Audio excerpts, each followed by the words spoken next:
Din bul жүк эмес туугандар, салык эмес бул дин. Дин бул жеңилдик. Дин бул бактылуулук. Дин бул ынтымак. Дин бул берекет. Дин саламатчылык. Ошон үчүн диндин аты ислам. Ислам деген сөздү жазыңыз, дүйнөнүн бүткүл тилине которуп көрүңүз. Тынчтык, биримдүүлүк, ынтымак, саламатчылык, ийгилик, бактылуулук, гүл, таттуулук деп которулат. Жакшылыктын бардыгы ислам деген сөздүн ичинен чыгат. Ошон үчүн исламда бирөө менен учурашканда эмне дейсиз? Ассаламу алейкум. Не дегени? Алланын саламатчылыгы болсун сизге. Мааниси мен сизди урбайм, сөкпөйм, жаман айтпайм деген мааниси. Сизге Аллахтын саламатчылыгын каалап жаткан адам урушабы сизди, сөгөбү, урабы?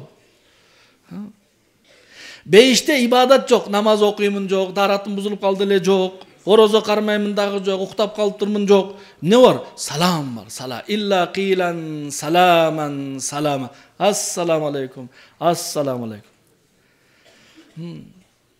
Себеби ислам дини, тынчтык дини, саламаттуулук дини. Ислам дининде бир өч алуу, бир же болбосо ачуулануу, душман болуу. Адамдын напсиси каалайт бир душманым болсо экен, Алла аны дагы чечип берген. Инна шайтана лакум адуввун мубин. Шайтан силерге душман, ошо бирөө эле жетет. Эки душманга колуңардан келбей жетише албайсыңар. Эки жактан келсе жетише албайсыңдар. Ошого душман бирөө эле жетет. Шайтанды душман деп билели да. Мага бул адам же кошунам же паланчы душман эмес. Эки душман кылып не кыласыз өзүңүзгө өзүңүз? Бир душман жетет, Аллах кылып берген аны дагы. Инна шайт себеби биз душманыбыз болсун да каалайбыз да. Не дейт? Кээ бир адамдар эмне дейт? Адамды душманына карап баалайт, канча күчтүү адам экен. Биз өтө күчтүү адамбыз, себеби душманыбыз шайтан да биздики. 1000 жылдык тажрыйбасы бар душман. Не кылабыз жаш балдарды душман кылып? Бизге душман шайтан. Башка калганы дос.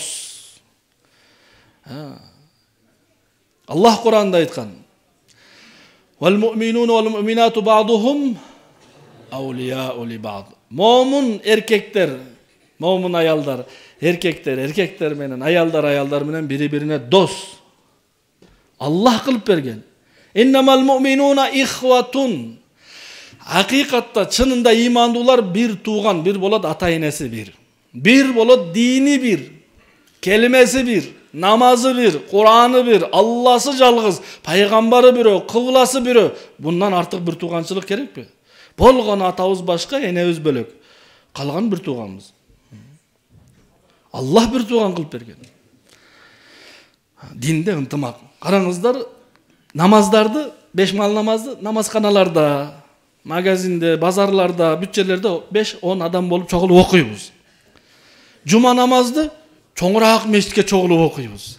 Айт намазды баарыбыз талаага чыгып окуйбуз.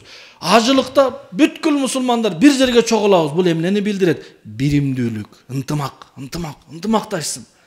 Ал эми аталарыбыздын айтып кеткен сөзү бар. Ырыс алды ынтымак. Биринчи ынтымак көрсөткүлө, анан Аллах силерге берсин ырысты. Ырыс деген не дегени? Ырыс дегени кенен ырыскы, ырыс деген тынчтык, ырыс деген молчулук, барчылык, бүт жакшы нерсенин ырыстын ичинен чыгат да.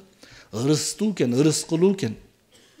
Анын үчүн эмне керек? Биринчи, айылыңыздын атын ынтымак коюп алсаңыз эле ынтымак болбойт. Ынтымак мешитке жамаат менен намаз окуу, жумага катышуу, айт намаздарга катышуу. Ынтымак машалла, бул дагы ушака намаз окуйт кыблага, мен да кылам, мында Кур'аны бир, мен да машалла. Бардыгыбыз бирбиз. Ошонан биримдүүлүк болот. Анан бөлүнүп жарылып, бул паланчы, бул түкүнчө, бул анда. Ошондуктан ислам дининин максаты саламатчылык дедик, тынчтык дедик. Ушул тынчтык менден башталат, сизден башталат. Мен ойлойм, машалла, мен намаз окуйм, бул да намаз окуйт. Бир имамдын артынан намаз окуп жатабыз. Аллаху акбар, баарыбыз Аллаху акбар. Жаш бала имам. Менден кичине, сизден кичине мүмкүн. Сизде машинеси да жок мүмкүн. Сизчелик акчасы да жок бирок. Аллаху акбар десе баарыбыз Аллаху акбар. Сами Аллах, сами Аллах. Нени билдирет? Бир кичине ойлойлу, бул биримдүүлүктү билдирет, ынтымакты билдирет. Биз баарыбыз бирдей аракет жасап жатабыз. Демек баарыбыз бир экенбиз. Дүйнөлүк жактан макул, мунун кызыл диплому бар, мунунку жашыл диплом.